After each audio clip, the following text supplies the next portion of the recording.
Hi, everyone. Thanks so much for joining today. My name is Brandon Rodriguez, and I work at NASA's Jet Propulsion Laboratory in the Education Department here in Pasadena, California. Very excited to have you guys join us today. Um, this is your first time. I'll kind of give a run through about what you can expect if you've been here before. Thank you so much for coming back. I'm really excited about today's topic. We've spent so long now talking about Mars throughout the summer as we prepared for the launch of Perseverance. And you'll notice last month we kind of made our first step talking about the Deep Space Network and this kind of transition to how it is that we manage all of our missions, not just going to Mars, but how do we communicate across the solar system. With today's talk, we're actually going to expand even beyond that. And that's what I'm really excited about. I'll tell you that this topic is of personal interest to me as this Saturday we have a follow-up session just for educators. So if you're a teacher, there are a few slots left for our workshop this weekend, looking at student and teacher programs in astronomy. So we'll actually have several of my student interns presenting on their research in astronomy and looking at young stellar objects. So to that end, this is a really a double interest, not just as a general topic, but for my own personal research to be able to understand better how it is that we use the entire electromagnetic spectrum to study space. So beyond just visible light, how are we using wavelengths such as in the infrared to study well outside of our solar system to stars and nebulas and galaxies far away. So we have a great guest. I'm going to turn it over in just a second to Jose. But before I do, I'll tell you a little bit about the format for today. We'll have an awesome presentation from him. We'll do a little Q&A. If you register online on our website at the JPL Education site, you'll be able to submit questions to us, which we'll answer here with Jose. And if not, feel free to just continue to listen in. And after that, after that Q&A section, we'll do a little recap of other resources from the education department for you, either as a student, a teacher, a parent, or maybe just someone who's generally interested in what NASA is up to. So with that, let me not delay and turn it over to Jose, who's going to tell us about infrared astronomy and a really exciting new mission. Thank you so much, everyone, for joining us today. Thank you, Brandon, for the introduction. My name is Jose Siles, and I'm the manager and technical lead of a new NASA astrophysics balloon mission called ASTROS here at NASA Jet Propulsion Laboratory. We're planning to launch from Antarctica this mission ASTROS in 2023, but that's a few years ahead of us right now. I wouldn't call this a clash, actually, but rather an exploration journey or even an adventure, because it's what science is all about, right? In this case, this is an amazing journey, or pretends to be an amazing journey, to fly a giant far-infrared telescope from the most remote place on Earth into the stratosphere to study the stars.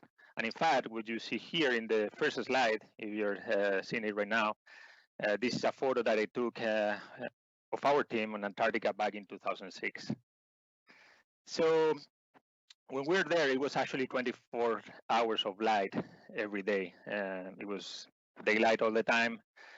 But a few months before we got to Antarctica, an NSF photographer took this amazing photo from the US McMurdo station.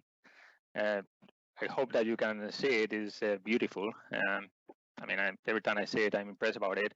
I wish I could have seen this in person when I got there. Unfortunately, when we got there, it was already daylight. But anyway, I'm sure that everyone will recognize what it is, right? Of course, this is our galaxy, it's the Milky Way that you can see there. But have you ever taken a second to really understand this view? Because the Milky Way spans 100,000 light years across, which means that if we are on one side of the galaxy, we'll have to wait 100 years to receive emissions from a star that is on the other side of the galaxy. So when we look at the sky, we actually are looking into the past. That's what we see. So somewhat, when we design our radio telescope, we are designing a time machine because we're looking into the stars. Another important thing here is that just in our galaxy, there are between 200 and 400 billion stars. Can you imagine at all how many galaxies are in the universe? Because I certainly cannot. But if we could, and we multiply the number of how many stars are, for example, in our galaxy, the the total number will literally blow our minds. So you will believe me then if I tell you that with so many stars in the universe, it's obvious that they have to play a key role in the evolution of galaxies, like our galaxy that you see here now. So basically, if the stars play a major role in the evolution of galaxies, they also play a major role in the evolution of the universe. However, believe it or not, galactic evolution is still one of the biggest mysteries in astrophysics, and we still need to do more missions to understand what's going on. I like always to say that galaxies are actually living entities. So we have these gas and dust. So all these galaxies are filled with this gas and dust, what we call molecular clouds. And due to gravitational effects, they collapse to form stars. And when that process happens, there are molecular emissions in the far infrared that tell us what is going on in these processes. For example, you can see in here, we have ionized carbon, ionized nitrogen, and atomic oxygen that are being emitted as the star forms. And then eventually planets form, and after millions of years, the star dies, for example, at these huge explosions that we call supernovas. And then all that material is ejected back to the interstellar medium, and the cycle happens over and over and over. So at every step of the cycle, actually, there are emissions in the far infrared that tell us what's going on in this process of star formation. So and remember that every atom of our bodies was produced in one of these cycles, in one of these stars. So don't forget then that any scientific mission starts with a question. And coming back again to the idea of that every atom in our body was forming a star, the question we're trying to solve or to find answers to is indeed where we're coming from and if there could be life elsewhere in the universe. So this is again the universe as we see it today with our bare eyes. It's an optical image that any one of us could take just integrating with a normal camera for a long time. Again, the Milky Way in the center. And now you guys will think, well, that's a pretty quiet and relaxing image of the universe, right? It doesn't seem that a lot is going on after you just told us about the gas collapsing and the star formings and supernovas and so on. And yeah, that's right. You're right. This is a very quiet image. But if we go to the universe in the far infrared, what we cannot basically see with our eyes, this is infrared wavelengths, so our eyes cannot capture them. Now you see all the gas and dust surrounding the stars, right? So it's not quiet anymore. So in all these gas that you see in this image now, they're star-forming regions. They're star-forming. So to understand all what's going on here, we need to build this far-infrared radio telescope able to capture these gas, but not only in the three-dimensional space, but also in dynamics. So we need a 3D map of how this gas moves so we can really understand the processes. Because to explain a little bit better how it is, every molecule of the gas, so we're mentioning carbon, ionized carbon, and nitrogen, and so on, it emits at a certain frequency. So we can tune our receiver at each of these frequencies, and we assign a color is when we get maps at wavelengths that we cannot see with our eyes, like the one that you see here in the infrared. Let's zoom actually into bottom right corner of that image. And that's a nebula there that I'm sure that every one of you guys can recognize in the sky, called Orion. And this is a spectral image taken with the Herschel Space Observatory in the far infrared. And all these emissions or all these lines that you see there are enabling life-enabling molecules, which means that at a certain point, it could be part of a life form. In fact, 50% of the luminosity emitted since the Big Bang is emitted in this frequency range in the far infrared that, as I said, we can see with our bare eye. So that's why it's so important to study the universe in these frequency ranges. So once again, we want to understand where we're coming from, and that's why we want to receive all these emissions. But the far infrared has a problem, and the problem is that we cannot see these emissions, or all these emissions are mostly blocked by the atmosphere. Not only in the far infrared, but also in the ultraviolet and the X-rays. But if we just focus right now in the far infrared, the water vapor in the atmosphere block this signal, and that means that we cannot put a ground telescope to observe them. We have to go to the space or very close to the space, like, for example, a balloon. Let's think about this as if you have a cell phone, able to receive signals from the stars. And let's try to go to the Atacama Desert in Chile, for example, at 4 kilometers altitude, where ALMA is. I'm sure that everybody had heard about ALMA. And let's see if we have coverage. So the answer is no. Well, you can still receive some signal from a star formation in very far two-way galaxies because they move very fast with respect to us, and the frequency change enough. So now the frequency is much lower, and we can still see them with ALMA. But if we're really focusing on galaxies that are nearby, or star forming regions in our galaxy, we definitely cannot see them from the ground. Okay, so we can say, let's take an airplane. Let's put the sample of the NASA SOFIA observatory. Okay, you can see here that things get better. Your now stellar cell phone gets much better in terms of coverage. But there are still a lot of dead zones in critical points or critical emissions where we want to see what's going on. All right, let's go a little bit higher. And now we have a balloon flying at 130,000 feet into the stratosphere, pretty much 4 times the altitude of a commercial airplane.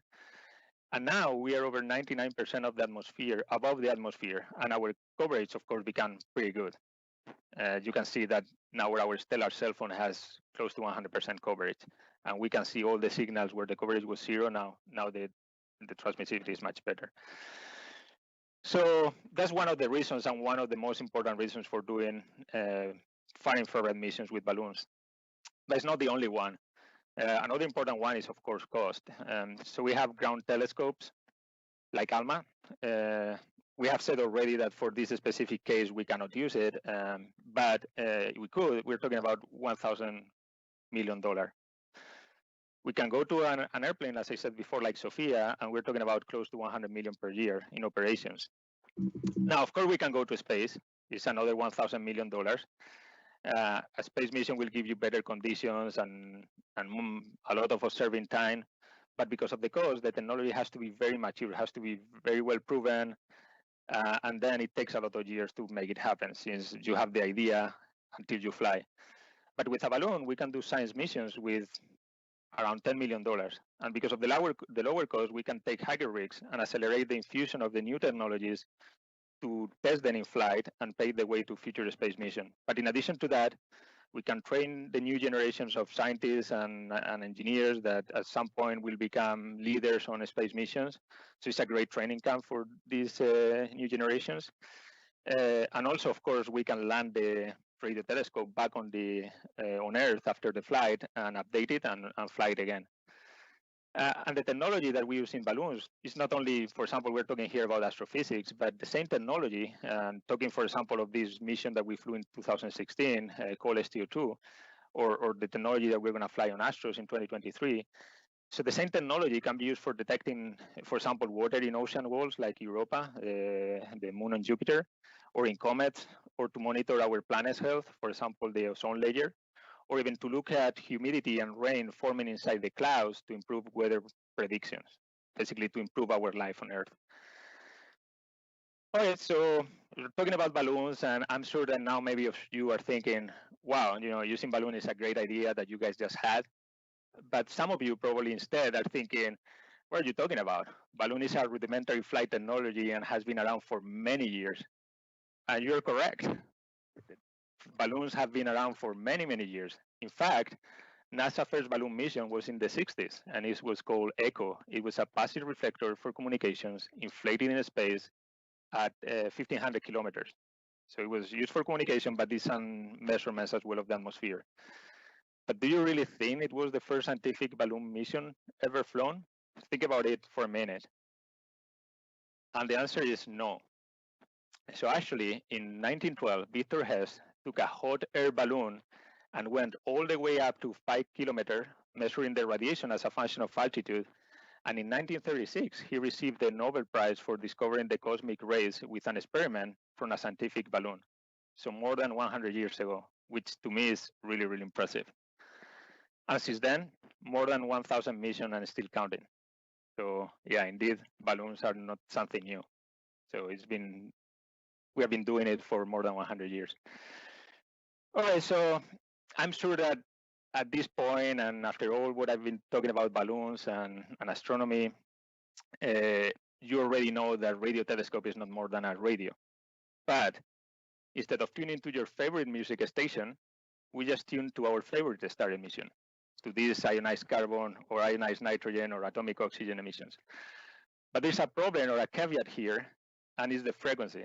So a regular radio, for those that remembers the old radios working at around 100 megahertz, a radio telescope like the one that we are building is working at 20,000 times a larger frequency, which means the circuits, the receivers that we need to capture these signals are much, much smaller. In fact, the receivers we need to fabricate to detect the emissions from the stars fit inside a human hair. So that adds a lot of complexity, of course, to building this radio telescope. Okay, so then we take these circuits, we assemble into housing blocks, and then we put them into a cryostat filled with helium, because we need superconductors to be able to detect these signals. They are very faint signals, so we need a very low noise and very good sensitivity. So we need to operate at 4 Kelvin, close to the absolute zero. So then we attach this cryostat to a big antenna. It was 0.8 meters for STO2. It will be larger in Astros. We threw in there some motors and reaction wheels to control the pointing, because of course now we are hanging on a balloon, surfing the Earth in the stratosphere. So we're basically getting a ride, and we need to constantly point the radio telescope to our target. We need car batteries and solar panels for power the telescope, and of course antennas to receive the data and for communications. And then after all that is put together, we have our telescope that you can see in the slides here. Altogether, around 20,000 parts. I haven't counted them for sure, but it's an estimation. From very, very small parts to large parts that you put together in 4 years and test it here first in the US to make sure it works. And when everything is working, surprise, we need to take it apart, put it in boxes, ship it to Antarctica, and do it again. And do it again in 3 weeks. So it's like, are you kidding me? You have gone to this point where everything is working and you're going to take it apart? So yeah, that's what we're doing. Exactly what we're doing. And why Antarctica? Well, the first thing is safety. If something goes wrong, there's no risk for people or infrastructures. The worst thing that can happen is maybe a big hole on the ice. You have to basically do a crash land, but not a big deal, right? But the important thing is that we want to take advantage of what we call the Antarctic vortex, because we have this circular wind pattern that forms in the summer in Antarctica, and that pattern makes the balloon, when we launch, circling around the continent for a few weeks, and then since it doesn't goes outside the continent, we can land and fly again next time. So that's another advantage of doing it in Antarctica. So Antarctica, here we go. The team gathers in LA after taking everything apart and put it in boxes, as I've said before. We leave from LA a few hours in Sydney to transfer to New Zealand and give us some time to visit the Opera House, of course, which is beautiful. Then to Christchurch, New Zealand, for survival training and getting the cold weather clothes and all the orientation and prepare to go to Antarctica. And from there, we take a US Air Force plane to McMurdo. So pretty much this is the process. We start with my luggage that you see here, and you will be thinking like, why is so interesting to see your luggage? Well, my luggage, in fact, is not interesting, but there's some black boxes that you see there, which are actually parts of the telescope, because these parts, some of them are so sensitive, so delicate, that we need to carry them with us. We cannot just put it in a ship for 6 months. We need to make sure that they are transported correctly. So it's really funny to go to the bottom of the wall with a box full of things that you can imagine how it looks in an X-ray in the airport. So it's it's an interesting process. Then you get there, you see there, or you can see there a photo of me with all the cold weather clothes. It's not that I wanted to just to put the photo there for social media. It's just that they make you wear these clothes when you get into the airplane. And the reason is that if something happens, I mean, if there's an emergency and you have to land in the middle of the nowhere in Antarctica, I guess that maybe you can survive a few hours. You have a warm clothes. Probably not much more than that. And then, yes, we get into the airplane and we fly as cargo. But look how much leg room you have. It's much, much better than a commercial flight. So we get to Antarctica, and the runway is just ice. It's a very nice runway, which is just the frozen sea, pretty much. So it's a very interesting experience. You have McMurdo Station here that looks like, of course, all scientific base. You can see the main galley in blue somewhere there. You can see the dorms and maintenance buildings and so on, everything you need to survive for the 800 people that are here in the summer. During the winter, when it's nighttime all the time, we're talking about just 40 or 50 people. We have a gallery, we have a clinic, a small clinic, a fire station. We have a beach, a frozen beach. And you have something very interesting, which is this hat there that Sir Robert Falcon Scott built in 1912 when he was doing his exploration to the South Pole. So it really feels, when you see this kind of thing, like you are one of these explorers from the early 20th century. By the way, 1912 was the same year that Victor Hess did his balloon experiments, which is a nice coincidence. And a lot of ice. It's Antarctica, so you have a lot of beautiful ice, like you can see here. We were not building the telescope in McMurdo. We were in a NASA facility called Long Duration Balloon Facility. That's where we have to rebuild the telescope in 3 weeks. And you can see here a nice day.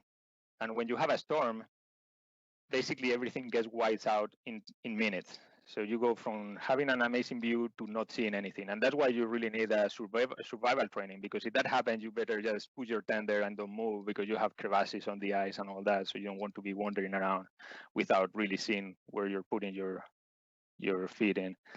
So that's why it's important as well, all this training. Inside the hangar, it's quite comfortable. We have heaters, of course. But it's obviously not easy to bring things to Antarctica. It's not obviously easy to rebuild a telescope that you have built in 4 years in 3 weeks. And you need to make sure that you brought everything with you that you need, and everything you might need to fix anything that might go wrong. Because if not, it's like Apollo 13, the movie, if you guys remember, when they have to build these CO2 filter adapters with whatever they had in the spacecraft. So Antarctica is the same. If you miss something, you have to do it yourself. So believe me, it happens. So where are the stars in Antarctica? Right? We're building this telescope, but now we have to look at the stars to try it. But it's 24 hours daylight. And I have told you before that the atmosphere blocks all these infrared signals. Okay, so we don't have the stars, or we cannot receive from the ground the emissions from the star. Well, let's create our own star. Easy, right? So we put a transmitter simulating a star that you can see in front of the telescope. We send the signal to a reflector antenna, and we point the telescope to this reflector antenna that now is a fake star. It's an artificial star, but allow us to basically make sure that the telescope is pointing to the correct position and that we receive the signal of the stars. And there's another advantage of creating your own star, is that if you want to make sure that you are pointing to the right star, well, it's easy. You go there and switch off the star.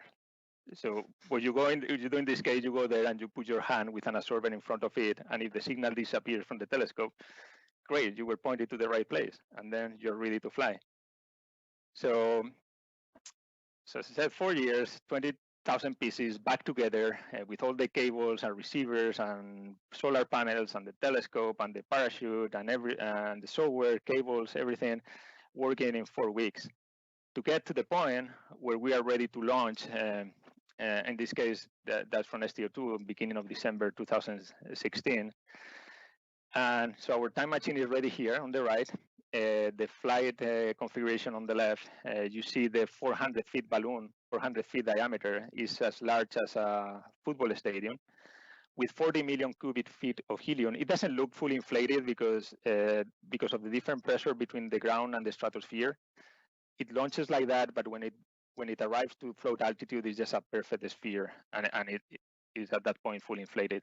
So it's connected to the payload that you see there, very tiny, hanging from the launch track. It's connected with a 900 feet cable. So let's see now a video how we got to this point and how we launch.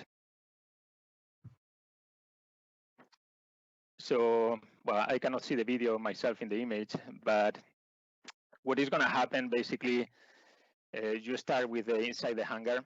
You're going to mount the payload into the telescope. Then the payload and the telescope is connected to the gondola. When that happens, all the solar panels are connected basically around the telescope. You can see all that process. Once you have everything mounted, you're going to basically try to wait until all the electronics work, and you're going to go outside and do all the communication tests, make sure that you can monitor the telescope, and you can basically make sure that you can command it, that you receive the data and everything. When that's ready, you go back inside, you wait until you have a launch opportunity. And when you have a launch opportunity, you have to go outside, do all these tests again, and basically when the air is calm, you wait to go to the launch pad and you release the balloon. So the balloon gets released. So basically you see it is not fully inflated, as you saw in the picture and you'll see in the video. You release the balloon climbs slowly. It basically gets aligned on top of the launch vehicle. And when that happens, you backtrack the launch vehicle, you release the balloon, and then basically the radio telescope start climbing. And you have to basically back off in order to avoid the radio telescope to hit the hanging structure where the telescope is hanging from. Then it start climbing to the stratosphere. It's a 2 hours climb. At the beginning, you'll see that it's spinning a little bit. It's not a big deal.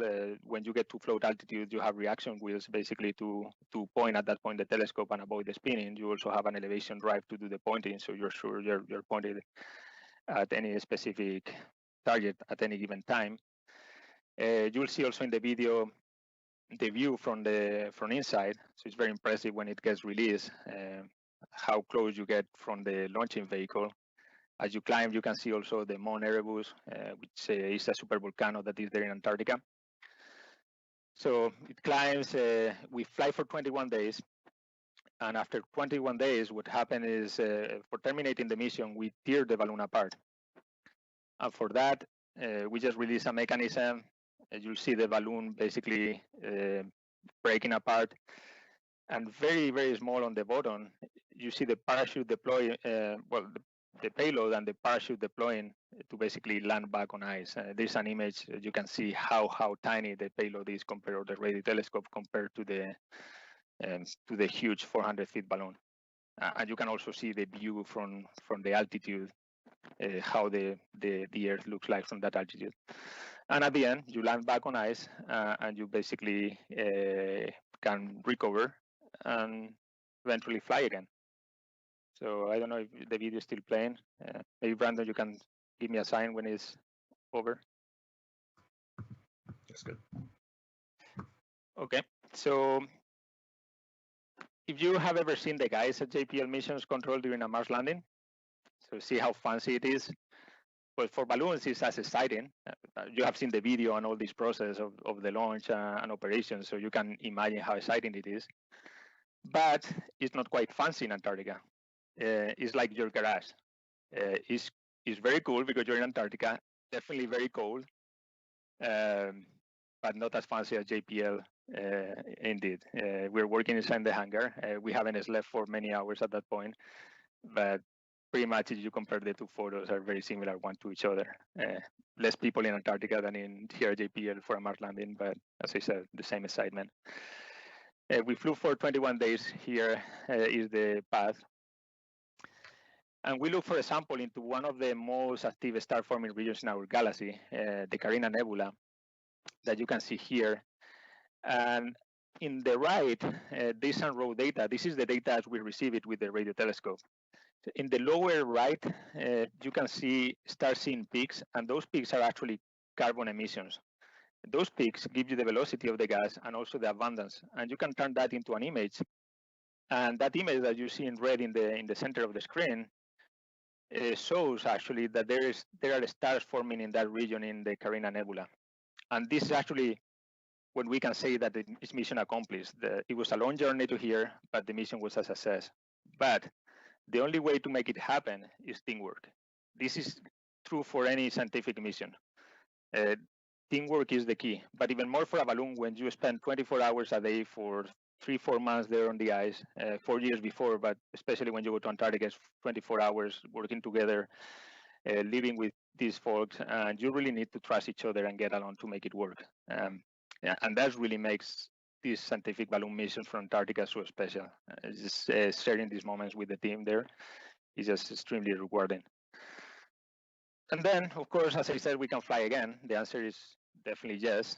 Let's take a rest first. And you will see here some penguins at the end of the season taking their rest. The team did the same. And now, a few years later, we did take our rest. And a few months ago, we started working in a new mission that is going to fly in 2023. And I already mentioned the name, which is Astros. And what you see here is a different graphics, but it's the same star forming cycle that I explained before. And what we are going to focus on Astros is how supernovas, this huge explosion, modify the gas and then regulate the star formation. Because otherwise, all the gas will have collapsed into a star really fast in the early universe. But we know that that doesn't happen, that there are a lot of star formation going on. And that's what we really want to study with Astros. But what we're going to do is to fly a telescope which is 3 times larger in diameter, 9 times larger in collective area, because we want to see outside of our galaxy and inside of our galaxy and compare those galaxies or those star-forming regions in different states of evolution. We're going to fly newest technologies that we have now. For example, we are not going to use helium liquid in this case. We're going to use an electrical cryocooler, so that means that we can fly much longer. And also we can reduce weight, and that allow us to increase the size of the telescope, which in this case, as I said, is 9 times larger in area. But again, that's 2023. We're very excited. We'll be in Antarctica in a few years to launch these new exciting missions. But I'm going to finish while we will until 2023 with this paragraph that I wrote in 2016 after the STO2 flight, and says the following. Today, we got the first detection of carbon emitted by nearby Eta Carina 7,500 years ago. That's the time the signal takes to get to Earth from the Carina constellation.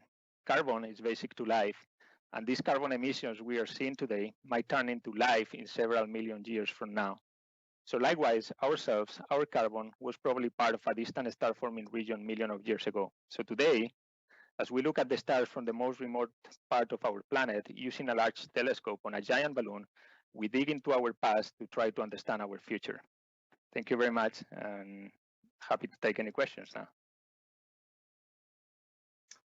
Really, really awesome. Thank you so much for that. I learned a ton. This is a really interesting kind of look at this new technology that's old technology, right? But doesn't get hyped the same way that a lot of these missions do, right? I mean, like you said, we kind of hear about the big missions to Mars and so forth, and the big crowded rooms, and we see how many hundreds of people work on this. But this, those are expensive and time consuming, and to hear about these kind of recyclable and kind of quick turnover types of missions, that's pretty amazing. We got a ton of questions that I'm hoping to ask you. I'll start with a few technical ones while it's fresh in our heads. You kind of mentioned close to the end that you're switching away from the liquid helium, and that's going to allow you to be able to kind of stay afloat longer. Is that the limiting factor, or did you get the information you needed, or like how long would you want to stay up if you could, to have a complete mission? Well, the Astros mission, when we fly, our baseline science is 21 days. But that's mostly defined because, the Antarctic vortex sets for 3-4 weeks, right? So when the winds are gone, you run the risk of drifting off continent and losing the payload, right? Because we'll have to recover in the water, and that's not possible. So you want to finish the mission before that happens. But for a future space mission, you could fly longer. You could try to basically fly a superpressure balloon and recover, for example, in Chile and other places, or maybe the wind pattern lasts for more weeks. When you have helium on board, you are limited by the amount of helium that you have on board. So basically, it could be like 2 weeks, 3 weeks, something like that. So once you run out of helium, your superconducting receivers don't work. So it doesn't matter if you can keep flying. The balloon will keep flying, of course, as much as you want until you terminate it. There is no, in principle, no limitation on that other than you wanted to recover on the ice. But if you run out of helium, you just cannot keep doing science. However, if you have electrical cryocooler, there's no limit to that. So you could keep flying as long as your winds are settled and you can still take advantage of them. But also we said in the beginning that we want to do this to infuse the technology in future space missions. So for example, there was a mission, a similar kind of technology called Herschel that I talk about a little bit. And Herschel lasted 3 years on space because it had 3 years of helium. So now we flew a new mission similar to that one, but with a cryocooler, then we won't be limited to 3 years. So we prove it in a balloon in a similar kind of mission, then you can you are ready to put it into a space mission. And Interesting. That's one of the goals. That was kind of my follow-up question, which is, what is the advantage of this? Why not fly a ton of balloons instead of a Herschel and a Spitzer? So you're saying that the technology you're testing now will feed into that. Are there any other technical advantages of why we would want to, be in space instead of just orbiting with a balloon?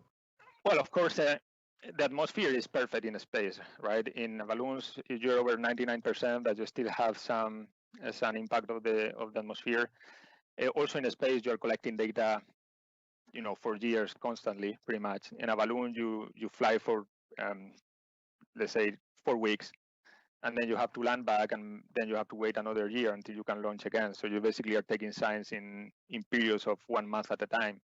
So it's much cheaper, but you have to do it more often. So it depends on your science. It might be just easier and enough to do it with balloons. Maybe you have to take data for so long and you have already your technology ready, and you want to go to space. Or it's somehow in between, right? That you can do part of it still in the on a balloon. You take the opportunity to fly very fast new technologies that otherwise will take like maybe 10 years to get to the point where you are ready to go to space, qualify somehow to go to space, and then once you have demonstrated in a balloon, just go to the next step and prepare your flight mission. But you know that at that point you have accelerated the maturation of the technology. Yeah, very cool. Another question was actually about that turnaround. So now that you've been up and you've got your data and you have this parachute where you're hopefully landing safely, so you can turn around the payload. What is the velocity when this thing hits the ground? What's the risk, and what does repair and testing and recycle look like? It's a very mild landing. I don't remember exactly the number, but it's just a very few meters per second. Like it's a very smooth landing if everything goes well. You have some some pads that somehow helps to make the landing a little bit softer. Actually, you have seen in one of the slides how the payload looks like right after recovery. Of course, the solar panels are damaged after landing, but those are very cheap and you don't care about that. But the rest of the structure and the telescope is all working. Actually, we switched everything on in the ground after recovery and everything was working, which was pretty impressive. We could basically fly again in the same configuration. Now, of course, you always want more, right? And that's why the balloons are great. You want, at that point, 4 years later, you have newest technology, and that's what we want to do in Astros. Now we, based on the same kind of science case or trying to go a little bit beyond, but also similar technology, but now we want to have more receivers. So it's like a camera. You want more pixels. You always want more pixels to be able to get better images. You want a larger antenna because you want to go now to extragalactic sources. With the flight that we did in STO2, the telescope was so small, so we couldn't really look outside of our galaxy. So you want to expand it, make it larger with things that you have already proven and fly again. So the new gondola is actually probably 3 times larger than that one because the telescope is 3 times larger in diameter.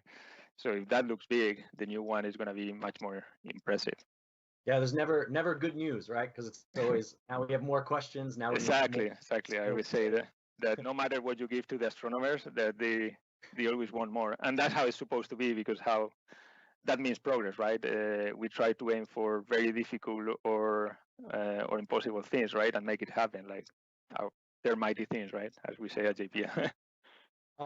From the balloon side, has there been any evolution in that technology? What is the balloon made out of? Is there progress there, or is that kind of understood?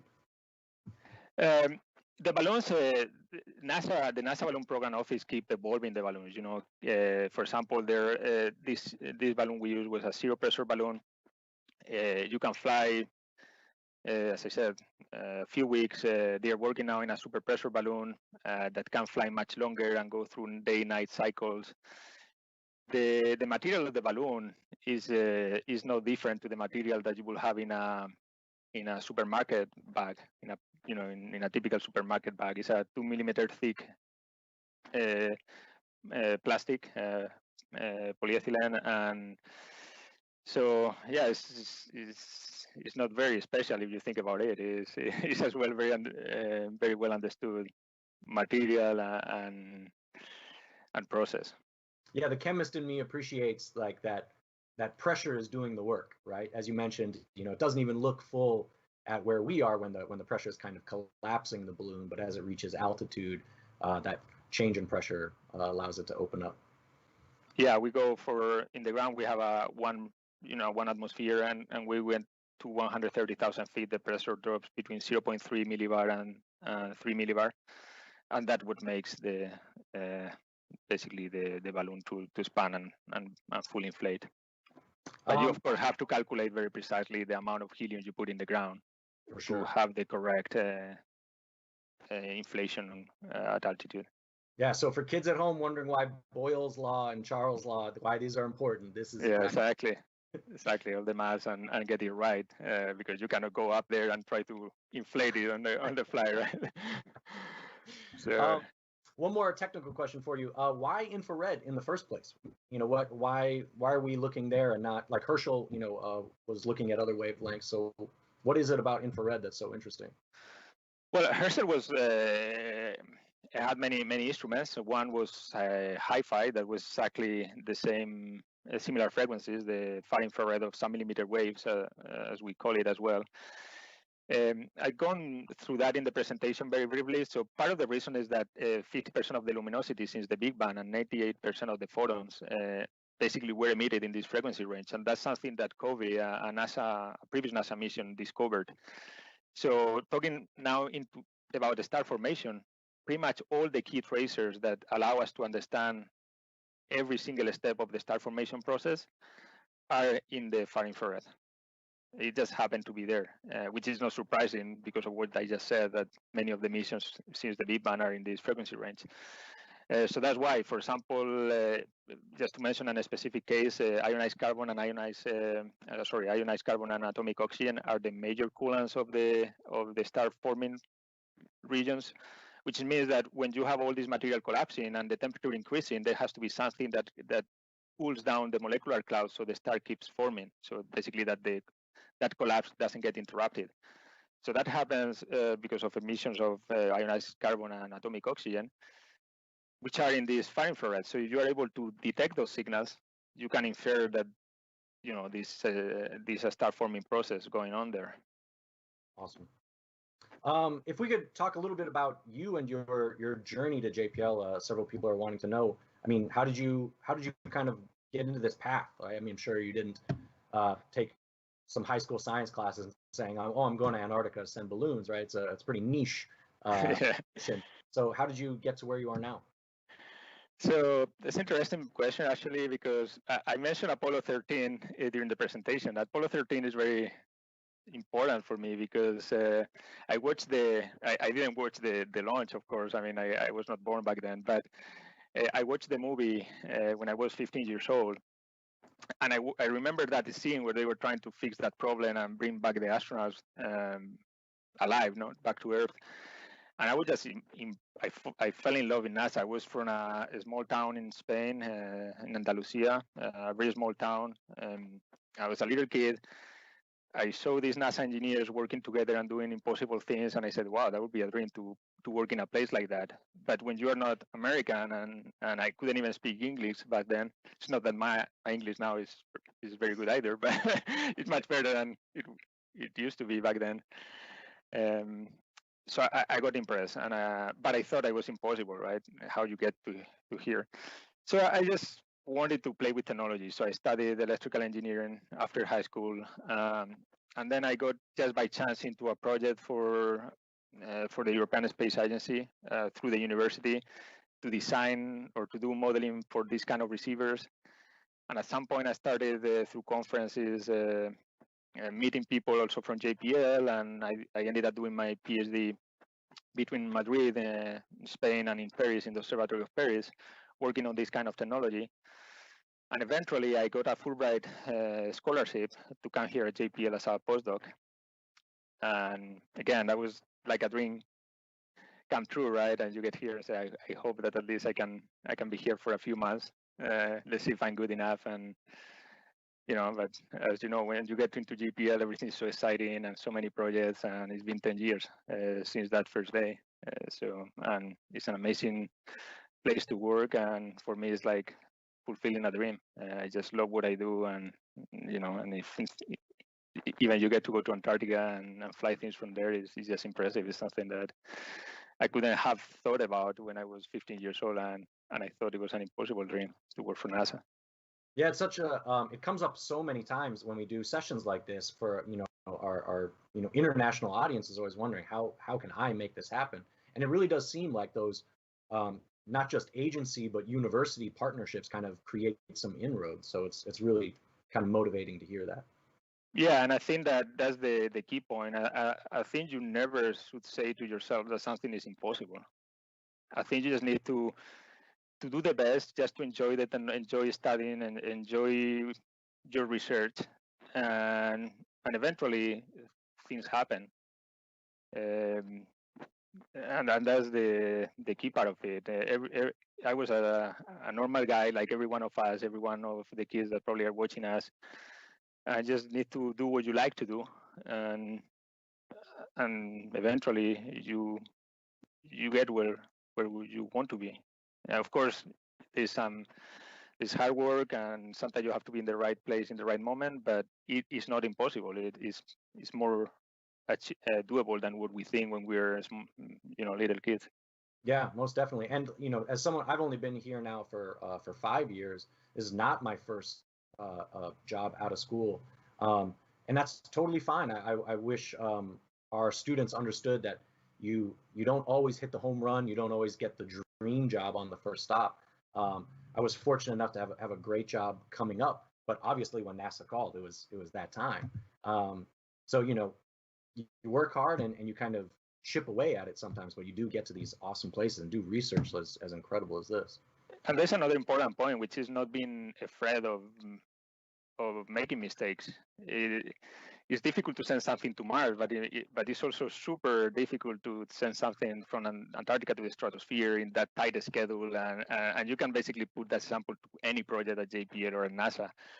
You just need to trust yourself, trust the people you work with, and not be afraid of making mistakes, because you never get it right at the first time. So you just keep going and keep trying, and you learn from your mistakes, and you get to the point where we can land amazing rovers on Mars, for example. So that's something that is very important, as well as you go through your student life, to realize that you shouldn't be afraid to get it wrong the first time. All the other way around. I think that you learn more from the mistakes than if everything was perfect. So that's another key point for the students, I think. Yeah, it's such a great message to kind of wrap up on that. In this day and age where students are so afraid of getting the wrong answer and thinking about grades and kind of the next step, college, grad school, etc., that the real world really does appreciate failure and iterative learning and kind of growth in that way that maybe we don't see in the way that school is kind of typically run. Mm-hmm. Well, thank you so much for joining us. I really appreciate it. It's just awesome to kind of get this insight as to crazy cool missions to look forward to in IR astronomy. If there's a seat in that cargo plane next time, please take me along. But yeah, thank you so much for your time today. We really appreciate it, and I'm sure everyone really enjoyed. Thanks so much. Yeah, thank you for having me. And definitely, let's hope that everything goes well. And 2023, maybe we can do another one, but this time from Antarctica, and we can talk to everyone and show things real time as they are happening there, doing this an event like this from Antarctica. So thank you again, and thank you for everyone that is listening or watching us. Hope everyone enjoyed, and yeah, thank you so much for the opportunity. Great. So with that being said, I'm going to transition to a few slides again on some educational resources and just further reading exploration that you guys can do if you're interested in this topic and you want to learn more. On my first slide here, you'll see just kind of our landing page. This is the JPL education website. And you'll see up at the top, there's a banner of options here, ranging from intern to share, where you guys can kind of walk through different types of activities and resources based on your interests, whether you're a teacher, whether you're independent learner, or you just want to read a little bit more about what's happening at JPL and NASA overall. On my second slide, you'll see some of these lessons that we have in that teach section. Again, if you're an educator, whether in the classroom or at home, we're really trying to explore this further. Why is color and wavelength important for understanding our solar system? And in fact, you'll see a stack of images on the top taken at different frequencies, really giving us very, very different information. And so we heard a little bit about why infrared is interesting, but again, beyond that, different wavelengths really tell us different things about what we're looking at. And you can model this in the classroom or at home using different things like filters, which we'll hear a lot more about on this coming Saturday as we kind of model actually some of these activities and look at how light and filters interact with different objects. On the third slide, you'll see another example lesson. This is kind of our take on the old cereal box type of spectrometer. And this is really interesting when you look out into space, where again, maybe the visible light, like you see in the left-hand picture labeled A, gives you something, but clearly something's different in B, where you start to get a little bit more of where chemistry and physics come together, much to my delight. And you can see a little bit more about kind of the atomic subtext. What elements are there? Like we heard Jose mention about looking at things like carbon and oxygen. We know that every atom kind of has a very specific spectrum. So matching that light against known spectrometers and filters, we can actually see what elements are being contained in some of these images. On slide 4, you heard us mention last week, if you attended, if you didn't, this is recorded and on the website, talking about not just how color, like and by virtue of wavelength is important, but again, how distance is important too. How does light move across space? How does it expand and dim? And how is it that we're able to communicate with spacecraft as we send them further and further into the solar system and beyond? So we have a lot of demos and activities around that as well. So on slide 5, you can, again, this is kind of our news section written for the general audience. You can read more about all of these topics. There's drop-down menus to kind of walk you through different categories of things, whether your interest is more on internships, education, or just, again, kind of current events from JPL.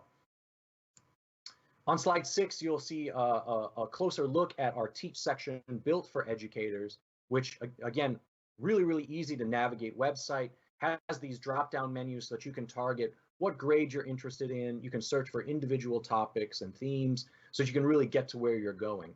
And this, again, is something that we'll highlight in our Saturday session just for educators.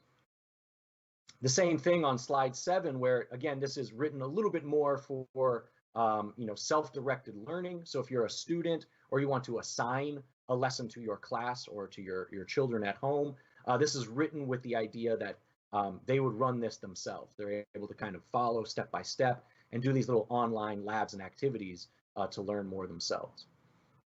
On slide 8, you'll see our education resources overall from a web page called Learning Space. And here you'll kind of get a feel for a conglomerate of all of these things put together for students. So all of these activities, we have video tutorials that we filmed, translated into Spanish, and just kind of frequently asked questions for families as well, as we kind of navigate this wild world of distance learning and the schools potentially being closed where you are.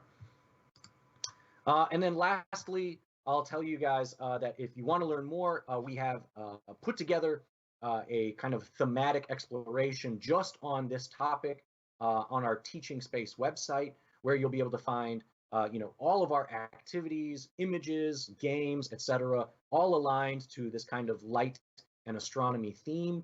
And you'll see that at the Teaching Space website, where you can kind of navigate and learn more. Really, really beautiful images. I highly recommend taking a look. So with that being said, I'll wrap up. I thank you guys so much for joining us. I hope that you're really enjoying these events, this monthly series. I'll remind you guys that these take place monthly. They're recorded and placed on our Teaching Space website. So please tell your friends if they can't make it, they can always rewatch later. And they're always followed a few days later on the weekend for an educator-specific session where we'll just have teachers and really explore some of these lessons and the offering of activities in a hands-on kind of conversational way. So I hope to see you next month. We're going to look at ocean exploration and a little bit of oceanography. So if that's of interest to you, I hope you'll dial in. And thank you guys so much for joining us today. Have a great day.